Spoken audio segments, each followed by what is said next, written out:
জীবনের এমন একটা সময় দিয়ে যাচ্ছি যেখানে নিজেকে নিজে যদি প্রশ্ন করি আমি কে, হয়তো উত্তর দিতে পারবো না। সেসব ভুলে, সেই সব কষ্ট পেছনে ফেলে চললাম দেবজিতের বাড়িতে। তোমরা দেখেছো সোজা রথেও আমি গিয়েছিলাম, সেটা ইনভিটেশন ছিল। আর উল্টো রথে আমি গিয়েছিলাম নিজের মতো করে। হঠাৎই ওকে বলি, "আমি যাবো?" ও বলল, "হ্যাঁ, এটা আবার বলার কি আছে? চলে এসো জাস্ট।" আমি বললাম, "ঠিক আছে, আমি আসছি।" তো বাগনান থেকে ট্রেন ধরেছি। ট্রেনটা ধরার পর সাঁতরাগাছিতে যাওয়ার আগেটায় ট্রেনটা দাঁড়িয়ে পড়েছে কোনো একটা সমস্যার জন্য। তো সবাই দেখলাম লাইনে নেবে হেঁটে যাচ্ছে, আর আমি কেন রাজার মতো বসে থাকবো? আমিও নেমে হাঁটতে আরম্ভ করলাম।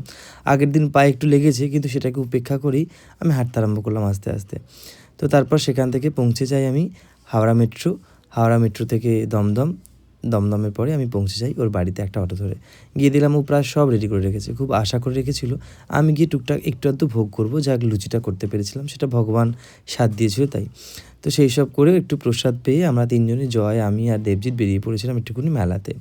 ওই যে সব কিছুই আছে, কিছু স্মৃতি সেগুলোই চারণ করতে হয়। সবাই আছে, সবটা আছে, সব কিছু হচ্ছে, কিন্তু কোথাও গিয়ে কিছু একটা নেই এরকম মনে হচ্ছে আর কি।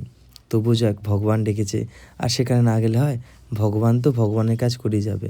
ভগবান যা করছে ভালো করছে, যা করেছে তা ভালো করেছে, আর যা করবে সেটা ভালোই করবে। তার জন্যই ওনারা ভগবান। তো যাক, সেসব করে একটু মেলা দেখে, আর মেলায় সেরকম আমরা কোনো দিনই কিছু কিনি না, একটু ঘোরা। আর এই যে বাচ্চা, আমরা বড়ই হয়েছি, বাচ্চাপনা এখনও যায়নি। ওখানে আংটি দেখতে পেয়েছিল জয় আর দেবজিৎ।